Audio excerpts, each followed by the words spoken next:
Next discuss చేసుకోబోయే one of the important topic from Telangana movement వచ్చేసి ఏంటంటే మనకి ఇక్కడ Kumar Lalit committee. Okay, so బేసిక్గా ఈ కమిటీ ఎందుకు అపాయింట్ చేయడం అనేది జరిగిందనంటే, సో మన ఏదైతే తెలంగాణలో సర్ప్లస్ ఫండ్స్ ఏదైతే మిగులు నిధులు ఉన్నాయో అవి ఏంటంటే that was diverted to Andhra region. Okay, మనకి ఎప్పుడైతే Andhra and Telangana together Andhra Pradesh form అయిందో ఆన్ 1st November 1956, సో ఏంటంటే ఇద్దరి మధ్యలో ఆంధ్ర అండ్ తెలంగాణ మధ్యలో notes on safe gourd sign చేయడం అనేది జరిగిందనమాట.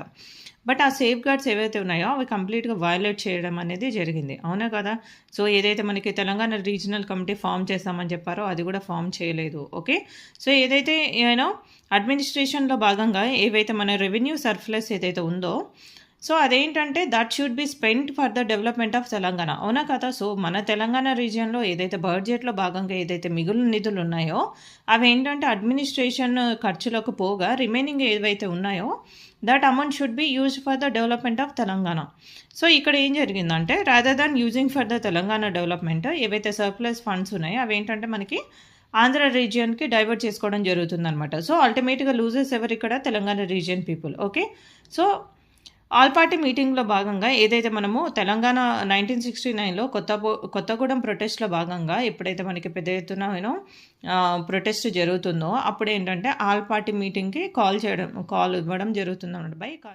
అప్పుడున్న ప్రెజెంట్ సీఎం కాసు బ్రహ్మానందరెడ్డి ఎవరైతే ఉన్నారో తను ఏంటంటే he gave a call for all party meeting అనమాట. ఓకే, ఆల్ పార్టీ మీటింగ్లో భాగంగా different 45 leaders different political parties నుంచి అటెండ్ అవ్వడం జరుగుతుందనమాట. ఓకే, సో ఆల్ పార్టీ మీటింగ్లో భాగంగా ఏంటంటే దే డిసైడెడ్ ఎవరైతే ముల్కీ రూల్స్కి ఎగ్నెస్ట్గా ఎవరైతే ఎంప్లాయ్మెంట్లోకి వచ్చారో వాళ్ళ మీద యాక్షన్ తీసుకోవడం జరుగుతుంది. They were send back to Andhra region. వాళ్ళకి అక్కడ ఆంధ్ర రీజియన్లో వాళ్ళకి ఎంప్లాయ్మెంట్ క్రియేట్ చేయడం జరుగుతుందని చెప్పడం జరుగుతుందన్నమాట. అంతేకాకుండా ఎవరైతే ఫేక్ ముల్కీ సర్టిఫికేట్ ఎవరైతే సబ్మిట్ చేసి ఎంప్లాయ్మెంట్కి వచ్చారో వాళ్ళ మీద యాక్షన్ తీసుకోవడం జరుగుతుందని కూడా చెప్తారనమాట. ఓకే, అదే కాకుండా ఏవైతే తెలంగాణ సర్ప్లస్ ఫండ్స్ మీద ఏవైతే మనం డైవర్షన్ జరిగిందని చెప్తున్నాం కదా, సో దాని గురించి మేము ఒక కమిటీని అపాయింట్ చేస్తామని ఆల్ పార్టీ మీటింగ్లో భాగంగా చెప్పడం జరుగుతుందన్నమాట. Okay, all party meeting that was held on 19th January 1969 by Kasu Brahmananda Reddy government. Okay, so దాంట్లో ఏదైతే ఆల్ పార్టీ మీటింగ్లో చెప్పారో మనకి సర్ప్లస్ ఫండ్స్ మీద మేము యాక్షన్ తీసుకుంటామని చెప్పేసి ఒక కమిటీని అపాయింట్మెంట్ చేస్తామని చెప్పేసి దాంట్లో భాగంగానే మనకి ఇక్కడ కుమార్ లలిత్ కమిటీని అపాయింట్ చేయడం జరుగుతుందన్నమాట. ఓకే, సో ఏంటంటే ఏవైతే మన తెలంగాణ సర్ప్లస్ ఫండ్స్ ఏవైతే ఉన్నాయో, ఓకే, ఏవైతే యూటిలైజ్ చేయబడ్డాయో, so from 1st November 1956 to March 1968 వరకు ఎంతైతే మన తెలంగాణలో ఏవైతే రెవెన్యూ జనరేట్ అయ్యిందో, సో దాంట్లో ఎంత శాతం మన తెలంగాణకి యూజ్ చేయబడింది, ఇంకా ఎంత శాతం డైవర్ట్ చేయబడిందో అది తెలుసుకోవడానికి కుమార్ లలిత్ కమిటీని అపాయింట్ చేయడం జరుగుతుంది అనమాట. హీజ్ అండ్ కుమార్ లలిత్ వచ్చేసి ఎవరంటే మనకి ఇక్కడ CAG officer. Okay, so as a result ఈ కమిటీ ఏం చెప్తుంది మనకి ఏంటంటే 100 crore సర్ప్లస్ ఫండ్స్ని ఈ కమిటీ చూపిస్తుంది అనమాట. ఓకే, కుమార్ లలిత్ కమిటీ వచ్చేసి ఏంటంటే మనకి రిపోర్ట్లో భాగంగా మనకి ఏంటంటే 100 crore నెట్ సర్ప్లస్ ఫండ్స్ ఉన్నాయని చెప్పేసి సర్ప్లస్ రెవెన్యూ ఉంది అని చెప్పేసి చెప్తుంది అనమాట 100 crore. ఓకే, సో దాంట్లో నెట్ చూసుకుంటే ఏంటంటే నెట్ క్యాష్ పరంగా చూసుకుంటే మనకి 63.92 నెట్ సర్ప్లస్ ఫండ్స్ అనేవి ఉన్నాయని చెప్తుంది అనమాట. ఓకే, దాంట్లో భాగంగా 34.10 crore. ఓకే, అవుట్ ఆఫ్ ఈ నెట్ సర్ప్లస్ ఏదైతే ఉందో దాంట్లో భాగంగా 34.10 crore అమౌంట్ ఏదైతే ఉందో అదేంటంటే తెలంగాణ రీజియన్ డెవలప్మెంట్ కోసము యూజ్ చేయాలన్నమాట. But it was not used for the development of Telangana region. Okay, so ఇది ఈ కమిటీలో ఇచ్చిన రిపోర్ట్ అనమాట. ఓకే, బట్ ఈ కమిటీ రిపోర్ట్ ఏదైతే ఇచ్చారో దీన్ని రీజనల్ కమిటీ మన తెలంగాణ రీజనల్ కమిటీ ఏదైతే ఉందో దాన్ని రిజెక్ట్ చేయడం జరిగిందనమాట. ఓకే, ఈ కమిటీ ఏంటంటే మిస్టేక్ చేయబడింది. ఓకే, సో ఏదైతే మన రెవెన్యూ ఏదైతే ఉందో మన revenue budget of Telangana that is around 107 crore దాకా ఉండొచ్చు అని చెప్పేసి తెలంగాణ రీజనల్ కమిటీ ఏదైతే ఉందో సో అది చెప్పడం జరుగుతుందన్నమాట. ఓకే, సో అర్థమైంది కదా, ఇక్కడ ఆల్ పార్టీ మీటింగ్లో భాగంగా ఏదైతే మన తెలంగాణ సర్ప్లస్ ఫండ్స్ ఏవైతే డైవర్ట్ చేయబడ్డాయో దాన్ని అసెస్ చేయడానికి ఈ కమిటీని అపాయింట్ చేయడం అనేది జరుగుతుందన్నమాట. సో ఈ కమిటీ రిపోర్ట్లో భాగంగా 100 crore రెవెన్యూ సర్ప్లస్ ఉందని చెప్పడం జరుగుతుంది. ఏదైతే 34 crore అమౌంట్ ఏదైతే ఉందో అదేదైతే తెలంగాణ రీజియన్కి డెవలప్మెంట్ కోసం వాడాలని చెప్పేసి జరుగుతుంది. బట్ యాక్చువల్గా నిజానికి వస్తే ఆ 34 crore రూపీస్ ఏదైతే ఉందో okay surplus funds that was not used for development of Telangana. Okay so ఈ కమిటీ ఏదైతే ఉందో దీని యొక్క రిపోర్ట్ని ఏంటంటే తెలంగాణ రీజనల్ కమిటీ వచ్చేసి మనకి నాట్ యాక్సెప్టెడ్ అనమాట. Because it was not up to the expected marks. Okay ఏదైతే వాళ్ళు 107 crore ఉంటుందని వాళ్ళు చెప్పడం జరిగిందనమాట regional committee. Okay so as a outcome of it 8-point formula was appointed by the Indira Gandhi.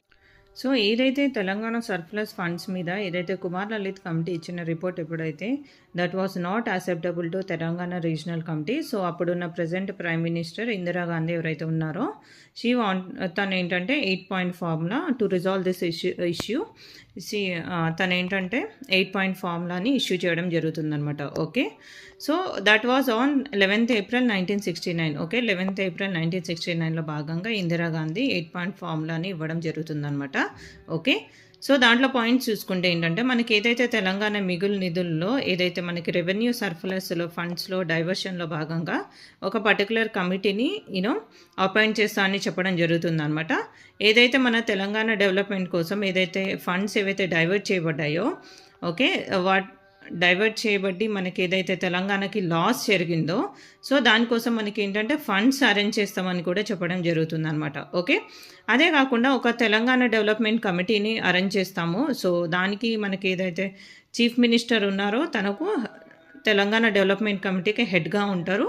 And regional committee యొక్క members ఎవరైతే ఉన్నారో వాళ్ళు ఏంటంటే దీంట్లో డెవలప్మెంట్ కమిటీలో మెంబర్స్గా ఉంటారు అని చెప్పేసి చెప్పడం జరుగుతుందన్నమాట. ఓకే అలానే కాకుండా ఒక ప్లానింగ్ కమిషన్ ఓకే ఒక డిపార్ట్మెంట్ ఆఫ్ ప్లానింగ్ కమిషన్ కూడా అపాయింట్ చేస్తామని చెప్తుంది.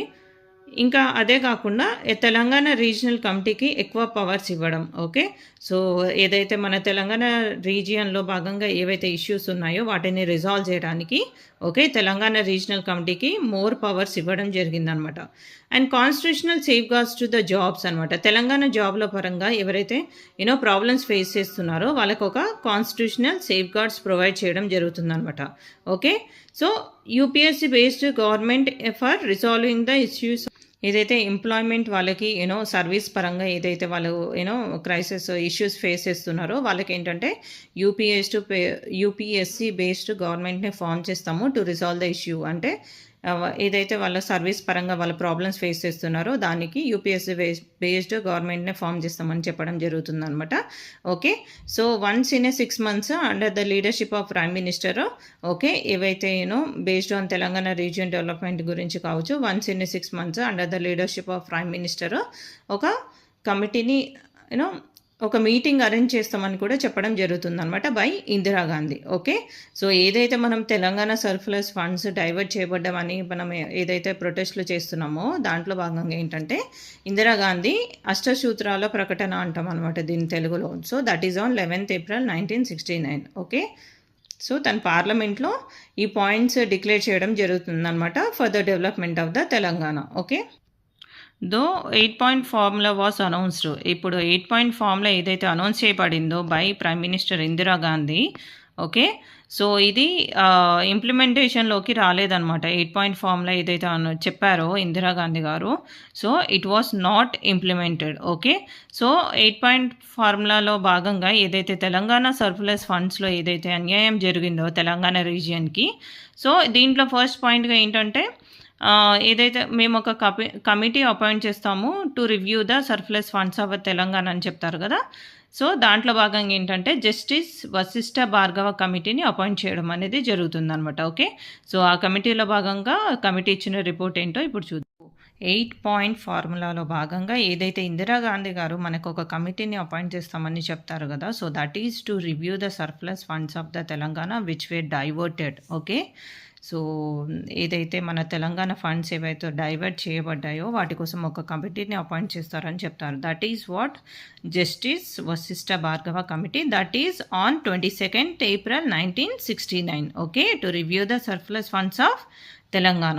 సో, ఈ కమిటీ ఏదైతే ఉందో it was submitted 123 pages of report అనమాట. ఓకే. టోటల్‌గా 123 పేజెస్ ఆఫ్ రిపోర్ట్‌ని సబ్మిట్ చేయడం జరుగుతుందనమాట. ఓకే. సో, దీంట్లో భాగంగానే ఏదైతే మనకి ఆంధ్రప్రదేశ్ ఫార్మేషన్ నుంచి టిల్ అప్ టు 1969 వరకు సో, ఏదైతే తెలంగాణ యొక్క సర్ప్లస్ ఫండ్స్ ఏవైతే ఉన్నాయో దట్ వాస్ గివెన్ యాస్ 28.34 క్రోర్‌గా ఇది చెప్పడం జరుగుతుందనమాట. ఓకే. ఏదైతే కమిటీ యొక్క రిపోర్ట్ ఏదైతే ఉందో that was showing the 28.34 crore was surplus funds of the Telangana అని చెప్పడం జరుగుతుందనమాట. సో, అంతేకాకుండా ఈ కమిటీ ఏం చెప్తుందనంటే ఏవైతే తెలంగాణ మిగులు నిధులు ఏదైతే ఉందో that should be used. So, Telangana development కోసం యూజ్ చేయబడాలో సో, యూజ్ చేస్తుంటే ఆన్ పార్ విత్ ఆంధ్రప్రదేశ్ తెలంగాణలో కూడా ఎడ్యుకేషనల్ ఇన్స్టిట్యూషన్స్ కావచ్చు, ఎంప్లాయ్మెంట్ విషయంలో కూడా డెవలప్మెంట్ అయ్యేది. సో, ఇదేం ఈ కమిటీ యొక్క రిపోర్ట్ ఏం చెప్తుందంటే సో, స్ట్రిక్ట్‌గా ఫాలో ద రూల్స్ ఆఫ్ ఏదైతే జెంటిల్‌మ్యాన్ అగ్రీమెంట్ భాగంలో ఏవైతే పాయింట్స్ యాడ్ చేయబడ్డాయో అవి ఫాలో చేయమని సో, ఈ జస్టిస్ వశిష్ఠ భార్గవి కమిటీ ఏదైతే ఉందో అది సజెస్ట్ చేయడం జరుగుతుందనమాట. ఓకే.